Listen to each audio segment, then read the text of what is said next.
कर्म, बुद्धि और भाग्य में महान कौन? इंसान के जीवन में कर्म, भाग्य और बुद्धि, इन तीनों में कौन सबसे बड़ा है? चलिए एक कहानी के माध्यम से जानते हैं। एक दिन स्वर्गलोक में कर्म, भाग्य और बुद्धि, यह तीनों चर्चा कर रहे थे कौन सबसे बड़ा है। कुछ दिन बीत गए, लेकिन फिर भी यह तीनों इस बात का निर्णय नहीं कर पाए कि कौन बड़ा है।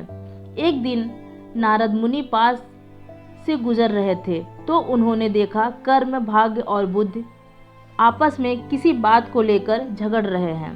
तो नारद मुनि तीनों के पास गए और पूछा, आप तीनों किस बात पर इतना झगड़ रहे हो? तब कर्म, भाग्य और बुद्धि ने बोला, हे नारद मुनि, आप ही विचार कीजिए कि हम तीनों में से कौन महान है। नारद मुनि हंसते हुए कहा, ठीक है, लेकिन इसके लिए आप तीनों को पृथ्वी लोक में जाना होगा और 1 सप्ताह तक साधारण इंसान के साथ रहना होगा। आप तीनों में से जिसके प्रभाव से उस इंसान का भला होगा, उसी को महान घोषित किया जाएगा। यह सुनकर तीनों पृथ्वी लोक में जाने के लिए राजी हो गए। जब तीनों पृथ्वी लोक में आए तो उन्होंने जंगल में एक गरीब इंसान को पेड़ काटते हुए देखा। उस तीनों को लगा कि सही इंसान है जिसके शरीर में प्रवेश करके हम अपनी महानता सिद्ध कर सकते हैं। कर्म, भाग्य और बुद्धि आपस में बातें करके यह निर्णय लिया कि वे 1 सप्ताह करके इस इंसान के शरीर में रहेंगे और जिसके प्रभाव से इस इंसान का भला होगा, उसे ही महान माना जाएगा। कर्म बोला, सबसे पहले मैं जाऊंगा और उस इंसान का भला करूंगा। कर्म उस इंसान में प्रवेश करते ही उसका कर्म क्षमता दुगना हो गया और वो प्रतिदिन जितनी लकड़ी काटता था उससे ज़्यादा कटने लगा। यह देखकर वह इंसान बहुत खुश हुआ।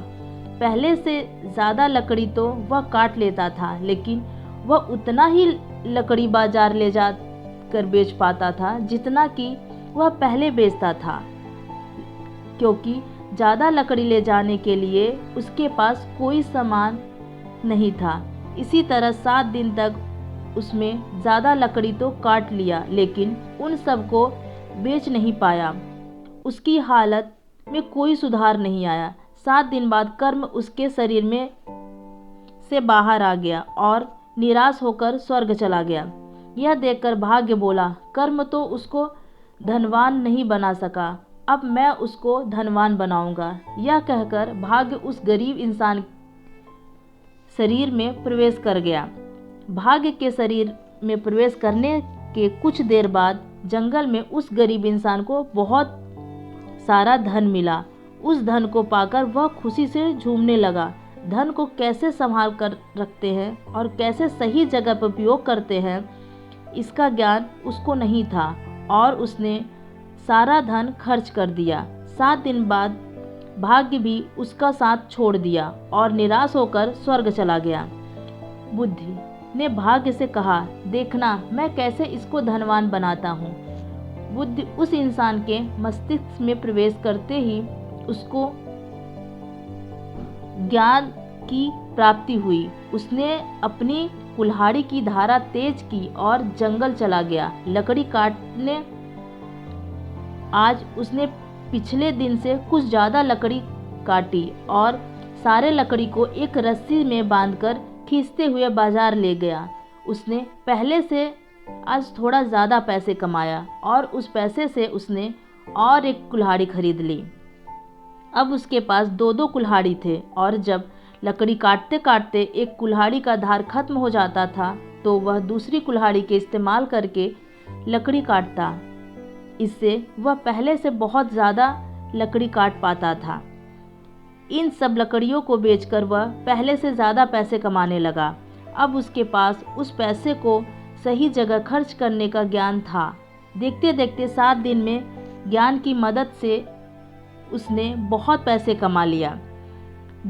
7 दिन बाद बुद्ध का समय खत्म हुआ और वह वापस स्वर्ग चला गया।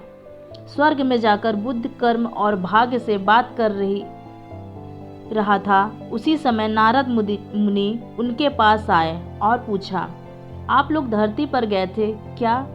जब कर्म बुद्ध और भाग्य नारद मुनि से कहते हैं, जी हाँ, हम लोग धरती पे गए थे।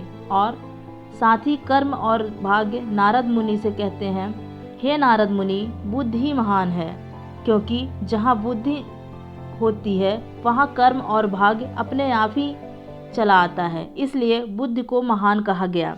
दोस्तों, कहानी पसंद आई हो तो लाइक करें, सब्सक्राइब करें और अपने दोस्तों से शेयर करना ना भूलें।